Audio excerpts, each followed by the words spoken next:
Okay, today I wanted to share an issue I'm having with this boat. This is a Brooklyn TK122. In the back here, you've got these really wide spaces for the seat to set. Up front, they're quite a bit narrower. On the back seat here, it's fine. There's a little space, over there. You can kind of center it up, but you can see it's not really that wide when you get to the front, and this is, you can see that here, that's barely hanging on there, and on my front seat it's hanging on enough that these little plastic end caps popped out, and then the seat slides right down inside the boat. So you're sitting like this, all crooked. I believe that this isn't a boat design problem. I believe that this is when I put a ratchet strap across to tie this boat down when I'm transporting it.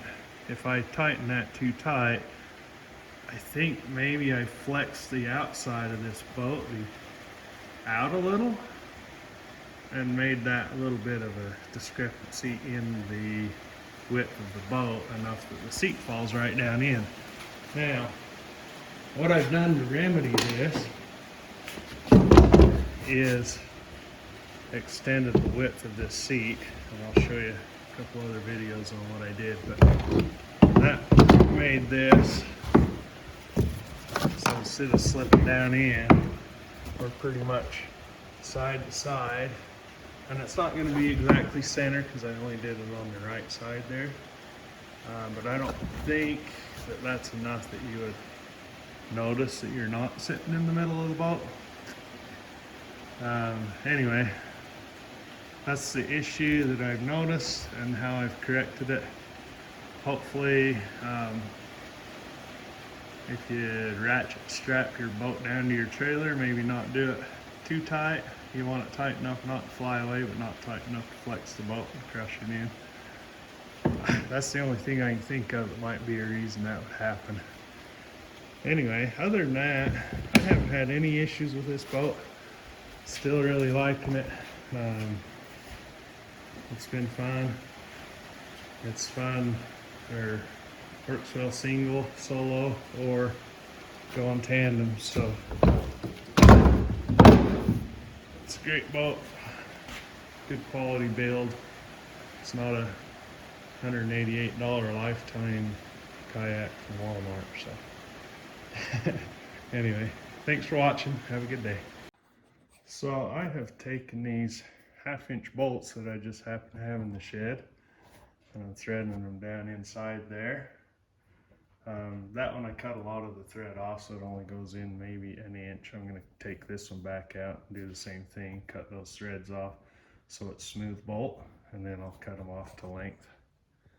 So on the last one, I cut about an inch off the thread, so about half that thread off.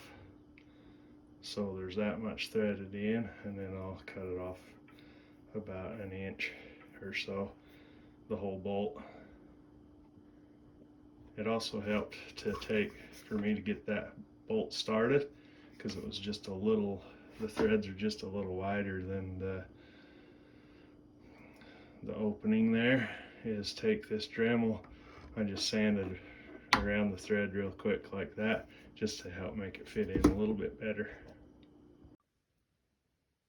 Alright, here it is all finished up. I cut the bolts off, sanded the edges so you got nice smooth corners or edges there.